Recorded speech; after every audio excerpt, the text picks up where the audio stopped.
যে গেটটি দেখতে পাচ্ছেন এটি হচ্ছে হযরত মানিক পীর রহমাতুল্লাহি আলাইহির মাজার শরীফের প্রধান গেট। আসসালামু আলাইকুম রাহমাতুল্লাহ। প্রিয় দর্শক, আমরা যাচ্ছি আল্লাহ তাআলার একজন মকবুল ওলি হযরত মানিক পীর রহমাতুল্লাহি আলাইহির মাজার শরীফ জিয়ারত করার জন্য। মাজার শরীফটি অনেক উঁচু জায়গায়, টিলার উপরে। আমরা হযরত মানিক পীর রহমাতুল্লাহি আলাইহির মাজার শরীফ জিয়ারত করব এবং আপনাদেরকে মাজার শরীফ দেখানোর চেষ্টা করব। আপনারা আমাদের সাথেই থাকুন। সিলেট নগরীর নয়া সড়ক থেকে কুমারপাড়া এলাকার মধ্যবর্তী স্থানে আল্লাহর ওলি হযরত মানিক পীর রহমাতুল্লাহি আলাইহির মাজার শরীফের অবস্থান। হযরত মানিক পীর রহমাতুল্লাহি আলাইহির মাজার শরীফকে ঘিরে স্থান মানিক পীর কবরস্থান নামে পরিচিত। সিলেট মহানগরীর মধ্যে এটি অন্যতম বৃহৎ কবরস্থান। সিলেট সিটি কর্পোরেশন সূত্রে জানা যায়, হযরত মানিক পীর রহমাতুল্লাহি আলাইহির কবরস্থানে সিলেটের অনেক খ্যাতিমান ব্যক্তি ছাড়াও সাধারণ মানুষের কবরস্থান রয়েছে। সবসময় এই কবরস্থানে মানুষের ভিড় থাকে। এজন্য পবিত্র এই স্থানটিকে খুব সুন্দর করে সংস্কার করা হয়েছে। কবরস্থান পরিষ্কার পরিচ্ছন্ন করা, হেলে পড়া গাছ কর্তন ও ছাঁটাই, রং করে সৌন্দর্য বর্ধনের কাজ করা হয়েছে।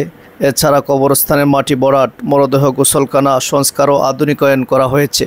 ইতিমধ্যেই হযরত মানিক পীর রহমাতুল্লাহি আলাইহির কবরস্থানের চারপাশের দেয়াল রং করা হয়েছে। টিলার উপরস্থ মানিক পীর রহমাতুল্লাহি আলাইহির মাজারে ওঠার সিঁড়িগুলোও রং করা হয়েছে।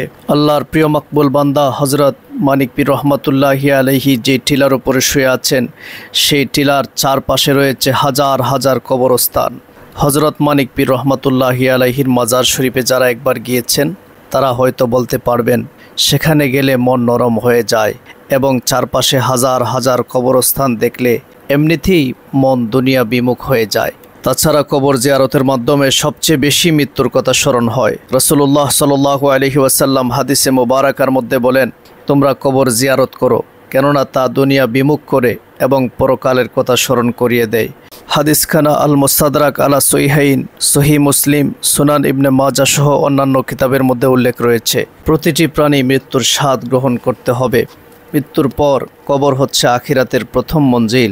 যারা এ মঞ্জিল থেকে সহজে মুক্তি পাবেন তাদের বাকি মঞ্জিলগুলো সহজ ও আরামদায়ক হবে, আর যারা এ মঞ্জিলে শাস্তি পাবেন তাদের পরবর্তী মঞ্জিলগুলো আরও ভয়ঙ্কর হবে। হযরত আব্দুল্লাহ ইবনে আব্বাস রাদিয়াল্লাহু তাআলা আনহু থেকে বর্ণিত, রাসূলুল্লাহ সাল্লাল্লাহু আলাইহি ওয়াসাল্লাম মদিনার কবরবাসীদের পাশ দিয়ে যাওয়ার সময় একটি দোয়া পাঠ করতেন। আসসালামু আলাইকুম ইয়া আহলাল কুবুর, ইয়াগফিরুল্লাহু লানা ওয়া লাকুম, আনতুম সালাফুনা ওয়া নাহনু বিল আথার। আমরাও কবরস্থানের পাশ দিয়ে গেলে সেই দোয়াটি পড়ার চেষ্টা করব ইনশাআল্লাহ।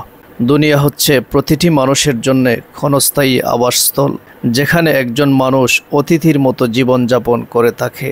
আর কবরের জীবন হচ্ছে প্রতিটি মানুষের জন্য চিরস্থায়ী জীবন, যেখানে একজন মানুষকে মৃত্যুর পরবর্তী জীবনে কিয়ামত অবধি কবরে থাকতে হবে। প্রিয় দর্শক, আপনাদের সাথে কথা বলতে বলতে আমরা একদম হযরত মানিক পীর রহমাতুল্লাহি আলাইহির মাজার শরীফের কাছে চলে আসছি। এই সেই হযরত মানিক পীর রহমাতুল্লাহি আলাইহির মাজার শরীফ। আমরা এখন মাজার শরীফ জিয়ারত করব এবং আপনাদেরকে মাজার শরীফের ভেতর দেখানোর চেষ্টা করব ইনশাআল্লাহ। আমরা প্রবেশ করছি আল্লাহ তাআলার মকবুল বান্দা আল্লাহর ওলি হযরত মানিক পীর রহমাতুল্লাহি আলাইহির মাজার শরীফে। এই হচ্ছে হযরত মানিক পীর রহমাতুল্লাহি আলাইহির মাজার শরীফ। আমরা মাজার শরীফের চারদিক আপনাদেরকে ঘুরিয়ে দেখাবো ইনশাআল্লাহ। এখানেই জান্নাতের টুকরায় আরাম করছেন আল্লাহর ওলি হযরত মানিক পীর রহমাতুল্লাহি আলাইহি। রাউন্ড দেয়ালে বেষ্টিত মানিক পীর রহমাতুল্লাহি আলাইহির মাজার শরীফ।